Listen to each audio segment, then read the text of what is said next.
안녕하세요. 캔들피규어와 기마백의 나불대화 시간입니다. 요즘 주가도 오르고 환율도 1,300원대에 다시 진입하면서 경제 회복에 대한 기대감도 살아나고 있다는 그런 이야기들이 많이 들리는데요. 하지만 이런 반짝하는 부분에 의미를 부여해서 그걸 방향성으로 이야기하는 건 너무 조급하고 근시안적이지 않냐는 생각을 합니다. 작년 하반기부터 똑같은 패턴으로 대중을 계속 기만하고 있고 또 대중은 기대하는 소식이니만큼 호응을 하고 있죠. 아마 저희 채널 꾸준히 봐주신 분들은 지금의 이런 기대감이니 하는 말들이 손바닥으로 하늘을 가리려는 지나고 보면 무의미한 이야기인 건 이제 너무나 잘 아실 겁니다. 사상 유례 없이 역대급으로 나쁜 상황을 갱신하고 있는 수출과 내수 상황, 되돌리기엔 너무 멀리 와버린 기업과 가계의 부채, 그리고 자금 경색 상황에서 신호탄처럼 하나씩 드러나고 있는 대형 기업들의 위기, 그리고 올해 연말부터 시동 걸릴 부동산을 중심으로 엮인 금융과 관련 산업의 연쇄 위기, 사실 이런 것들이 지금은 휘발성 이슈처럼 취급받아서 잘 안 느껴질 뿐이지 흘러가는 상황 자체는 경제의 방향성이 너무 명확해져 버렸습니다.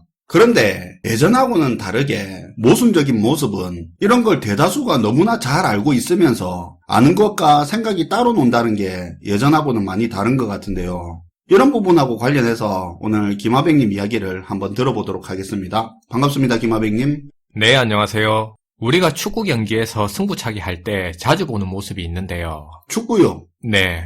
축구에서 승부차기 할 때 보면 골키퍼가 날아오는 공을 막으려고 키커가 공을 차기 전에 왼쪽이든 오른쪽이든 어느 한쪽 방향으로 미리 움직이는 걸 볼 수 있잖아요. 차고 나서 그때 움직이면 이미 늦으니까. 그쵸. 키커가 공을 차는 걸 보고 움직이면 골키퍼의 반응 속도 자체가 날아오는 공의 속도를 따라갈 수가 없기 때문에 확률적으로 공을 막을 가능성이 더 떨어지기 때문이죠. 그래서 공을 차기 전에 키커의 행동 특징이나 이런 것을 파악해서 어디로 찰지를 미리 예측해서 움직이는 건데요. 여기서 완전히 예측이 틀려서 반대 방향으로 뛰면 그냥 골을 먹는 겁니다. 일단 방향은 잡고 움직여야 된다는 거네요. 근데 갑자기 승부차기 이야기는 왜 하는 겁니까? 네. 갑자기 제가 이 얘기를 왜 하냐면 이게 지금 돌아가는 경제 상황하고 이걸 대비하는 현재 우리 모습에서 승부차기와 맞물리는 측면이 있기 때문인데요. 크게 두 가지 측면에서 비교해서 얘기할 수 있을 것 같아요. 앞으로 펼쳐질 경제 상황에 대해서 우리가 대비하는 게 승부차기 상황의 골키퍼랑 비슷한 게 있다는 그 말입니까? 바로 그거죠. 승부차기에 들어간 골키퍼하고 우리 입장이 두 측면에서 비슷한 모습이 있다는 거예요. 먼저 첫 번째는 골키퍼도 우리도 미리 움직이지 않으면 안 된다는 겁니다. 우리는 마치 어떤 형태든 상황이 펼쳐지고 나서 대응해도 될 거라고 자신하는데 사실 현실은 절대 그렇지 않다는 거죠. 앞에서 승부차기에 처한 골키퍼처럼 깊어질 경기 침체 위험과 다가올 경제 위기에 대비해 미리 움직여야 할 때라는 겁니다. 골키퍼의 반사신경이 공의 속도를 따라갈 수 없는 거랑 같은 이치로 우리가 개인 입장에서 보면 시간이 조금 더 지나서 경기 침체가 깊어지고 경제 위기가 터지고 난 뒤에는 이미 늦었기 때문에 대비할 수가 없습니다. 진짜 간단하게 생각해 볼게요. 경제가 어렵니 하더니 갑자기 이제는 대기업들 감원 이야기가 여기저기서 빵빵 터져 나온다고 칩시다. 내가 다니는 직장에서도 곧 감원 얘기가 나올 수도 있다고 생각은 했다고 치자고요. 그런데 실제로 인력 구조조정 계획이 사내에 공지되고 상황이 터지고 나서 내가 할 수 있는 일이 뭐가 있을까요? 없죠. 그때 가서 뭐 상사한테 집안 사정 이야기 할 겁니까? 그건 아니잖아요.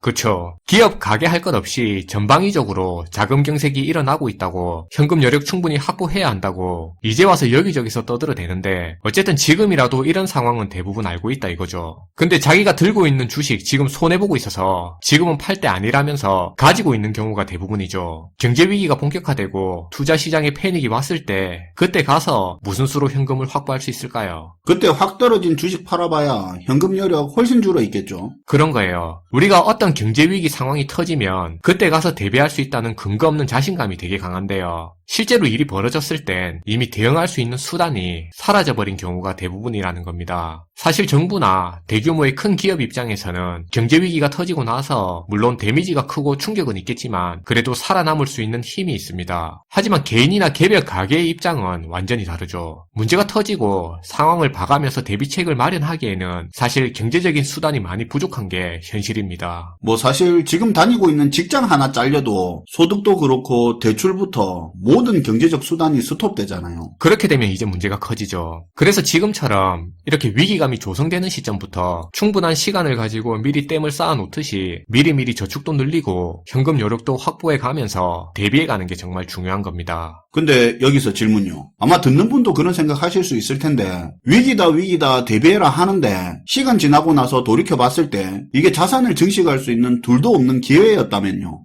현찰 확보가 아니라 지금 오히려 가치가 급락하는 자산들 위주로 사들여야 하는 앞으로 둘도 없는 찬스의 시기였다면 이게 바보짓 하는 거 아닙니까? 맞아요. 당연히 그런 의문이 들 수 있죠. 그 부분에 대한 게 이 두 번째 내용입니다. 승부차기 상황의 골키퍼랑 우리 상황이 비슷한 두 번째 이유.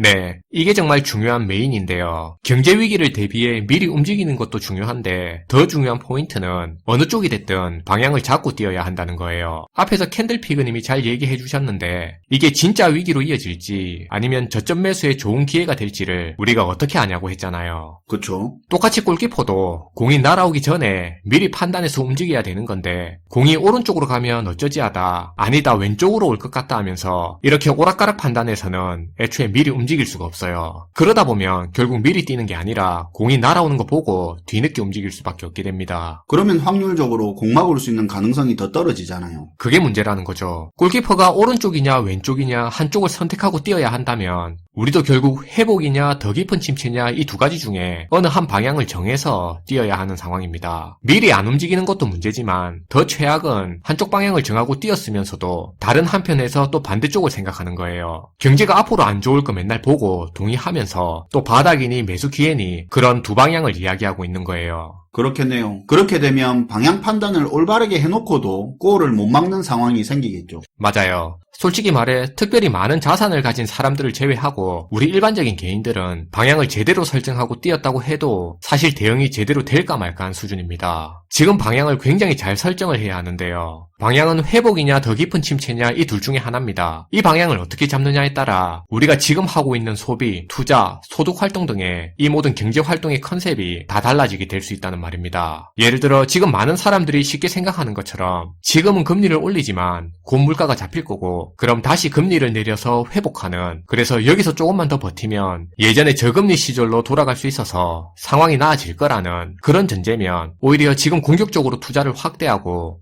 허리띠를 졸라매거나 당장 목적도 없는 현금 확보에 열을 올릴 필요가 전혀 없습니다. 설정한 방향 자체가 회복이면, 그러니까 투자 기회도 다시 살아나고 소득도 안정적으로 얻을 수 있었던 그런 이전에 성장하고 회복된 시절로 되돌아갈 거라는 방향이 전제이기 때문이죠. 근데 반대로 방향 설정 자체를 금리를 올리더라도 물가는 쉽게 잡기 힘들 거고 경기 침체가 더 깊어질 수 있고 불황이 전제되는 조건이라면 대비는 완전히 달라지게 되는 겁니다. 이때는 투자를 줄이고 돈 빌려준 거 있으면 빠르게 회수하고 수익보다 안정을 추구하면서 현금 여력을 키우는 선택을 해야 되는 거고요. 손해가 있다 하더라도 위험 자산을 일부 처분하면서 정리를 해야 하겠죠. 그리고 일자리 같은 현금 흐름에 영향을 주는 그런 소득 활동에 더욱 신경을 써야 되는 거고요. 이렇게 대비 자체가 완전히 달라지는 겁니다. 그러니까 지금 시점에서 완전히 다른 방향으로 예측해서 대비하게 되면 소비, 투자, 소득 활동 등에 있어서 모든 대비를 반대로 해서 낭패를 볼 수도 있는 상황인 거예요. 그래서 지금 시점이 방향 설정을 진짜 잘 생각해야 됩니다. 결국 어떤 방향이든 선택을 해야 할 거 아닙니까?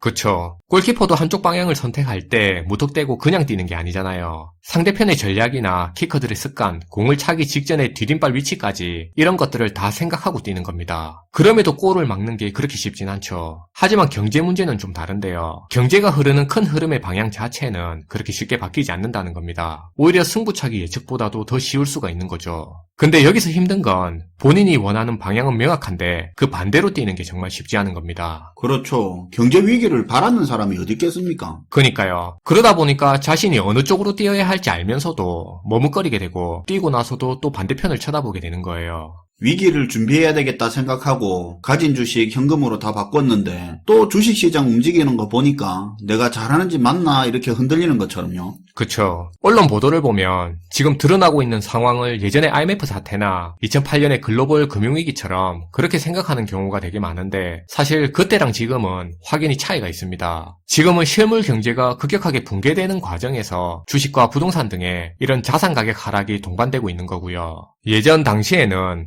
금융시장의 한 측면에서 드러난 부실이 그게 불씨가 돼서 예를 들어 외환 부족이라든지 부실한 가계부채를 담보로 만든 상품이 문제가 된 거죠. 그래서 이런 금융시장 내에 있는 부실한 부분이 터진 게 예전의 경제위기였습니다. 그러니까 엄밀히 보면 당시 실물경제 자체는 사실 금융부실과는 별도로 탄탄한 측면이 있었다는 거죠. 글로벌 국제관계도 견고했었고요. 하지만 지금은 앞에서 다 언급한 것처럼 총체적인 위기라는 거예요. 이번 경제위기가 실물 경제에서 촉발된 위기라는 게 정말 더 큰 문제고, 그래서 해결하기도 더 힘든 거고, 국제관계적으로 보더라도 사태 수습이 힘든 방향으로 떠밀려가는 측면이 있습니다. 내년에는 수출과 내수가 동반부진으로 우리 경제 성장이 1%가 예상될 정도로 성장 동력이 떨어진 측면이 있어서 개인적으로는 소비를 줄이면서 되도록이면 오래 버틸 수 있는 여력을 갖추는 게, 그리고 무엇보다 이런 것들을 지금부터 생활 습관화하는 게 되게 중요할 거라는 생각이고요. 그리고 지난주에 있었던 미 연준 회의에서 파월 의장이 방향성을 확실히 제시해주기도 했습니다. 파월이 이런 얘기를 했죠. 만약에 지금 금리를 올리는 통화정책을 속도 조절할 수는 있겠지만 그래도 최종금리 수준은 기존의 시장 예상보다도 더 높은 수준에 이를 수 있다고 했고요. 그리고 그 고금리 수준을 장기간 유지할 거라고 했습니다. 명확한 방향성을 확인시켜 준 거죠. 우리가 지금은 고금리의 물가 때문에 힘든 거라면 이제 그 다음은 침체와 붕괴 때문에 힘든 시간이 될 우려가 점점 커져가고 있고요. 금리 인상기 이후에 물가가 잡히면 금리 인하를 하면서 빠른 회복과 성장이 될 거라고 얘기하는 경우가 되게 많은데, 개인적으로는 그것보다는